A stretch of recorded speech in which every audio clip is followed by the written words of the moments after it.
all.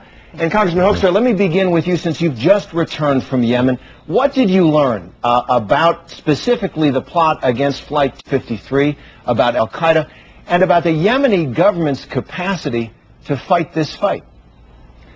Well, I think we learned a number of things. As John Brennan just said, this is a real threat. This is an imminent threat that is coming from the al-Qaeda Arabian Peninsula area. The second thing that we've learned is that this is kind of a unique threat coming from this group. Why is it unique? It's unique because the core group of al-Qaeda on the Arabian Peninsula is formed by former Gitmo detainees. These are people that were held in Gitmo, have been returned, and have now gone back to the battlefield. The other element there is the influence of a charismatic American radical imam. So you put the Gitmo folks together, you put Alaki together. These people have moved an attack on the U.S. homeland to the top of their priority list. So that is the root cause of why we saw the attack at Fort Hood, why we saw the attack on the Flight 253. The final thing is that, the Yemeni government has limited capacity to deal with returning members from Gitmo and the indigenous al-Qaeda elements in the country.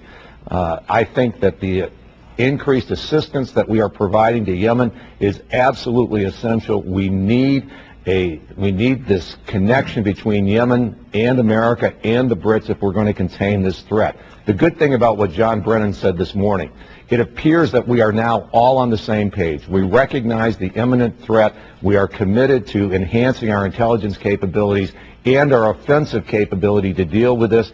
I think the pressing issue that's going to be coming up over the next few months is how do we deal with Americans who have joined al-Qaeda and are now part of the machine that wants to attack the United States. Grown terrorists. It's the military post. Major Nidal Malik Hassan, of course, also the subject of a federal inquiry.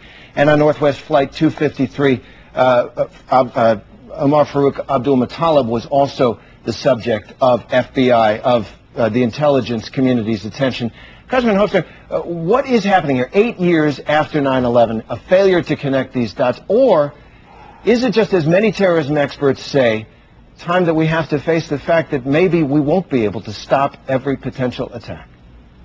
Well, I think it's a reality. It's very, very difficult to stop every single attack. It doesn't mean that we should stop trying to improve the mechanisms that we put in place. The four of us worked very closely together to put together the Intelligence Reform Bill back in 2004, which enabled us to make very important strides in improving our defensive and offensive capabilities against al-Qaeda. But al-Qaeda continues to morph and to change. And the really striking difference now is the emergence of more Americans as part of this process in al-Qaeda. It means that they do have a higher priority placed on attacking the United States, and they don't need, and they haven't set as a criteria that they want to do something as big as 9/11. They are satisfied with the kind of successes that they saw at Fort Hood and what they anticipated would happen on Christmas Day. I think where we now need to go with intelligence reform, and I think the four of us are probably in agreement. In 2004, we focused on making sure that we were collecting all of the information that we needed to collect. We wanted to make sure that that information would be shared among the community so that we could connect the dots, but that the challenge that we now face is that we are collecting so much information, we are sharing it, we now need to develop the capabilities to do a better job of analysis. We had the dots here, and the problem was that the systems aren't in place to connect the dots. This is the part of the transformation we still need to see in the intelligence community. So let me